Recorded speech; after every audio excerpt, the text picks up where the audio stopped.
All of our drug czars have either been police chiefs or military generals or professional moralists. I think we might possibly just be better off without it.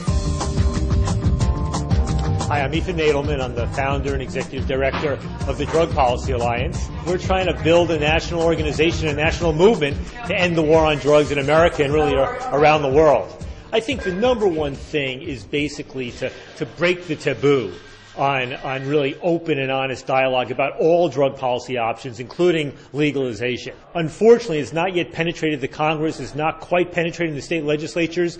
More and more people think it, but not enough people are saying it. And it's breaking that taboo, putting that debate out there, that's ultimately going to transform the consciousness of the American public around this issue. I'd say one of the biggest obstacles is the pervasive fear and ignorance that permeates discussions of this issue from legislative bodies to the American public. I think the most focused obstacle is the prison industrial complex, the drug prohibition industrial complex. Hundreds of thousands, if not millions of people earning their money off the war on drugs in positions of power to defend vested interests, police, prosecutors, prison guards, private prison builders, you name it. I mean, they are focused on protecting what they have. They are focused on protecting the status quo. The ones who dissent from the mainstream in that world fear to speak out. So that's a major and well-funded source of opposition. I would give Obama an A compared to all of his predecessors going back to Jimmy Carter. I'd give him about a C- in terms of what the country really needs to have happening. He has pointed drug policy in a somewhat new direction in this country. He did make good on the commitments he made during the campaign about reforming the crack powder laws, about legalizing funding for needle exchange, about pulling back on federal interference on medical marijuana. But the budget remains the same. The money keeps flowing down the same coffers and down the toilet on interdiction enforcement efforts. The whole notion that politics should no longer trump science, he's obviously abandoned that when it comes to drug policy. So it's been a step in the right direction. I think that the recent Republican takeover of the House of Representatives is going to make things more difficult. I think that having people like Lamar Smith now chairing the House Judiciary Committee is going to be a significant step backward to where we were before. But I think there's also going to be opportunities to cut the drug war budget. That's one area where Republicans and conservatives in Washington have sometimes been ahead of the Democrats. Cut the drug war waste. Some of the low-hanging fruit are some of this money down the drain on anti-drug propaganda on TV that we know doesn't work. Some of the low-hanging fruit are the DARE programs where cops go into schools and are actually the worst deliverers of drug education. I'd also point to what are called the burn grants, which are unrestricted, more or less, federal money to local police departments that are then used to arrest people for marijuana offenses and other petty drug offenses.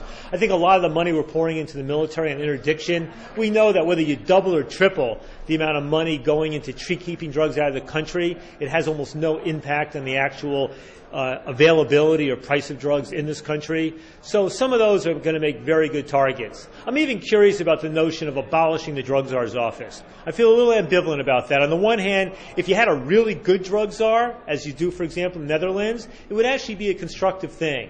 But given that all of our drug czars have either been police chiefs or military generals or professional moralists, I think we might possibly just be better off without it.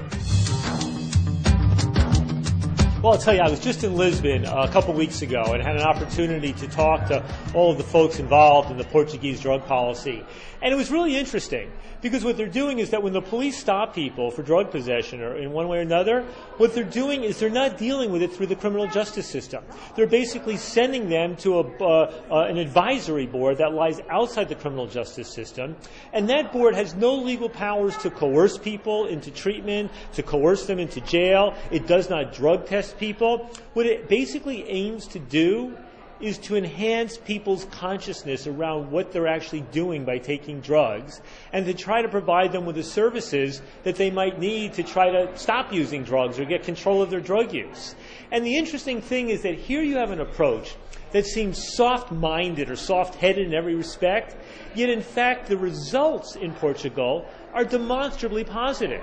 That in fact all sorts of criteria like the number of people overdosing or getting HIV or getting arrested or being involved in crime is basically staying the same or dropping, while in many other countries it's getting worse. So Portugal seems to me like an awfully good model. Well, I would say you're likely to see ballot initiatives in California and Colorado to legalize marijuana. And I'd bet 50-50 that at least one of those win. Now, that's going to be a transformative moment. We saw that Prop 19 on the ballot in California last year. You know, that didn't win. But the fact that it got 46.5% of the vote, the fact that it got more votes than Meg Whitman did running for governor, and she spent $1 gazillion more than Carly Fiorina got, the fact that 60% of the people who voted for Jerry Brown voted for it, the fact that it transformed the national discussion, the fact that when President Barco in Colombia convened the summit of Latin American presidents a few weeks before Election Day in America, the #1 subject on their agenda was what if Prop 19 wins? I'd say that we're making remarkable momentum with respect to changing the marijuana law. I'd say I'm more optimistic now than I've ever been. I mean, the rapid transformation in opinion around legalizing marijuana from 36% in favor in 2005 to 46% in favor just a few months ago, I think the momentum's with us. I think that removing marijuana from the criminal justice system is something that can be attained in America over the next decade. I think we can roll back the prison population. The bigger challenge is going to be, can we actually move into an entirely new dialogue about how we accept the reality that drugs are here to stay and figure out more sensible and pragmatic ways of dealing with them without relying on the crutch of the criminal justice system.